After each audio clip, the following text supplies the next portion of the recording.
ఏమన్నా ప్రాబ్లం?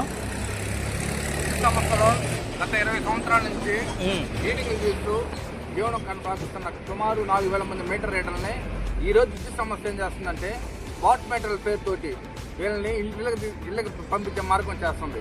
ఈ స్మార్ట్ మీటర్ల వల్ల అటు ప్రభుత్వానికి కానీ అట్లా కన్జ్యూమర్కి కానీ ఎటువంటి ప్రయోజనమే లేదు. ఎందుకంటే ఈరోజు ఒక స్మార్ట్ మీటర్ పెట్టాలంటే సుమారు 7,000 రూపాయలు నువ్వు స్మార్ట్ మీటర్ పెట్టాలా. దానికి ప్రతి నెల దానికి అయ్యే ఖర్చు వచ్చి మెయింటెనెన్స్ కింద ఒక 50 రూపాయలు పడుతుంది. కానీ ఈ రోజు ఒక మీటర్ రేటర్కి అయ్యే ఖర్చు ఏం తెలుసా, నెలకు వచ్చి 6 రూపాయలు ఎక్కడ ఒక బిల్లుకి ఇస్తున్నారు. ఇంత లాసులో పెట్టుకొని ఈరోజు కావాలని ఎగ్జామిన్ చేస్తుంది. దీన్ని వ్యతిరేకిస్తూ రాష్ట్రం మొత్తం మీద 3 డిస్ట్రిక్ట్లలో మీటర్ రేటర్లు నిరాహార దీక్ష చేయడం మొదలుపెట్టింది. దీని ప్రతిఫలం ఏదన్నా సరే అటు ప్రభుత్వం కానీ మీడియా మొత్తం తెలియజేస్తూ ఉన్నాం. ఇంకేమన్నా చెప్పాలని ఉందా గవర్నమెంట్కి కానీ? ప్రభుత్వానికి ఒకటే తెలియజేస్తున్నాం,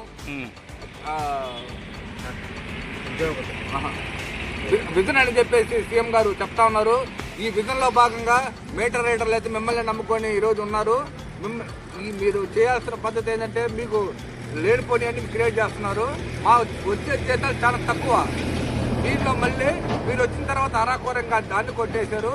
అది కాకుండా ఈరోజు మీ మనిషి బతకాలంటే కనీసం 25,000 కావాలి. కానీ ఈరోజు వచ్చి మొత్తం మాకు వచ్చే తోట మీద 10,000 వస్తుంది. దాన్ని కూడా లేకుండా చేస్తున్నారు. ఈ దృష్టి మీరు చూసుకొని మమ్మల్ని చేయాలని మీరే చేయాలని మీకు కోరుతా ఉన్నాం.